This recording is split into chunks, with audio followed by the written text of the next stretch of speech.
Avocat au barreau du Sud Kivu, Maître Julien Bishikwabo déplore l'insuffisance des magistrats tant au niveau des parquets qu'au niveau des juridictions dans la plupart des territoires de cette partie du pays. Maître Julien Bishikwabo explique que certains magistrats affectés à l'arrière-pays refusent carrément de s'y rendre à cause de mauvaises conditions de travail. Ici au Sud Kivu, il y a des endroits où jusqu'aujourd'hui il y a moins de magistrats qui veulent aller y travailler. Vous prenez par exemple le cas de Chabunda, fin fond de Mwenga, même dans les territoires de Fizi, vous trouvez qu'il y a des juridictions dans lesquelles il n'y a que 2 magistrats. C'est-à-dire, vous pouvez trouver 2 juges, mais il n'y a pas d'organe de la loi. Vous pouvez trouver des organes de la loi, mais il n'y a pas de juges. Ainsi, il y a des chambres qui sont incapables de pouvoir fonctionner. Le tribunal de paix siégeait autrefois à un seul juge dans toutes les matières. Mais actuellement, le tribunal de paix en matière pénale ou même en matière civile siège à 3 juges. Mais maintenant, lorsque vous vous retrouvez dans des coins reculés de la République où les magistrats affectés ne veulent pas y aller parce qu'il n'y a pas d'infrastructure, il n'y a pas de routes, il n'y a même pas de bâtiments, les conditions de vie sont déplorables. Donc la justice est en mal de fonctionner dans de tels endroits. C'est ainsi que vous avez des personnes qui n'ont pas de services publics que la justice. Il y a des magistrats qui nécessitent aussi des mises à niveau, qui doivent se familiariser avec les codes de déontologie des magistrats, savoir comment se comporter, savoir quelle attitude prendre dans telle ou telle situation. Nous n'allons pas revenir sur les problèmes de corruption et tout ce que vous savez. Ce sont des mots qui rongent notre société, qui rongent également beaucoup de domaines de la vie publique. Vous voyez par exemple les bâtiments dans lesquels nous nous retrouvons. C'est un bâtiment qui vient de connaître un incendie. Le tribunal de commerce de Bukavu fonctionne ici. Le tribunal a été entamé, mais Dieu merci, il n'a pas été totalement affecté. Voilà pourquoi nous nous retrouvons ici. Mais si nous étions dans une situation normale, on aurait dû délocaliser tout ça. Parce que ce bâtiment a déjà connu plus de 3 incendies. Qui sait que demain ou après-demain, il peut s'écrouler sur des gens, tuer des magistrats, tuer des justiciables, tuer des avocats. Mais nous pensons que avec le temps, peut-être de la manière dont on est en train de nous promettre, peut-être qu'un jour les choses se feront. Il appelle ses confrères avocats à un certain humanisme dans le traitement des dossiers de leurs clients, principalement les démunis.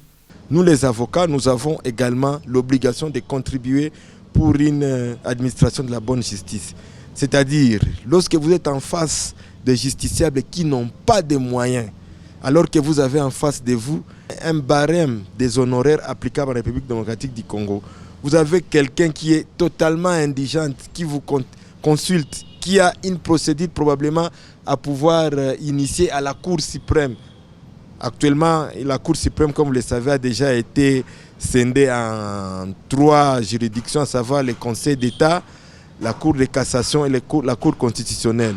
Mais toutes ces juridictions peuvent, à un certain moment, recevoir des causes des gens qui n'ont pas de moyens.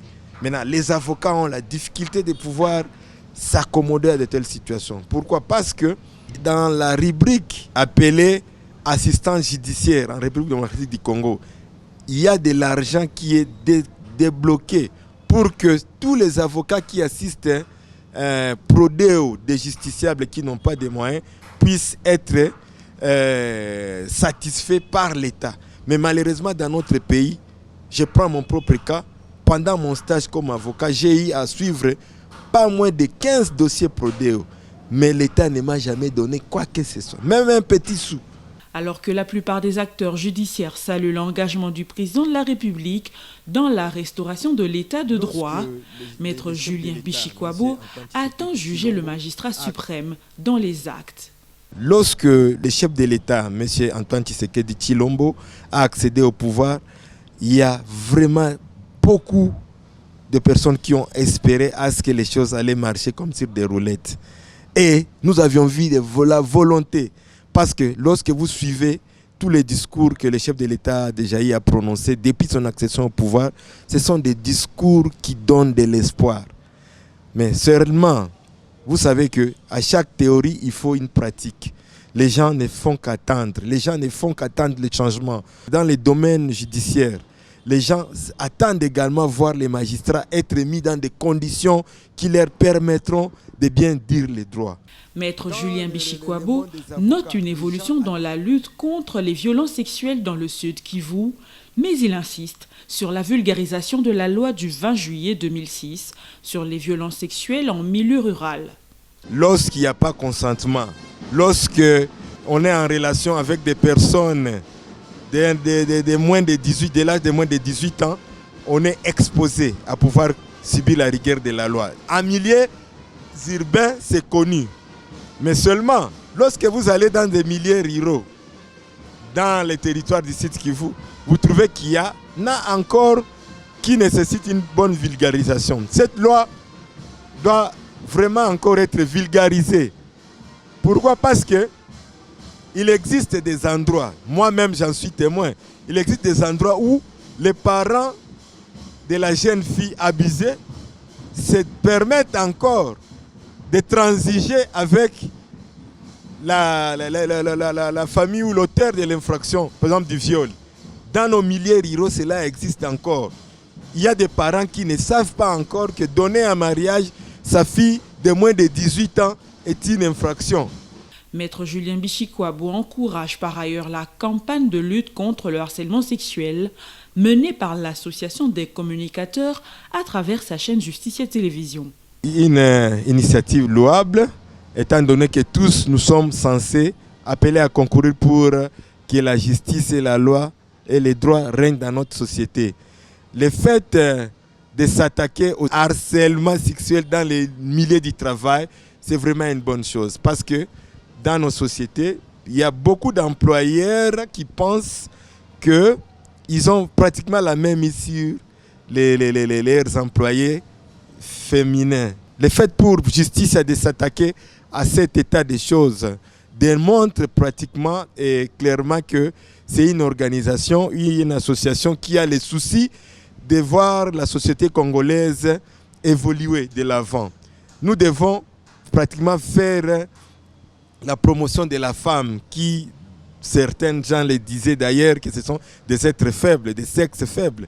Mais maintenant, lorsque vous avez des femmes dans vos milieux de travail et qu'au-delà de ça, vous les harcelez, vous les mettez mal à l'aise, vous leur demandez des services en contrepartie des traitements sexuels, s'il faut que je le dise ainsi, ce sont des faits qui doivent être mis de côté en cette situation, en cette république que nous voulons démocratique et justement dans cet état de droit.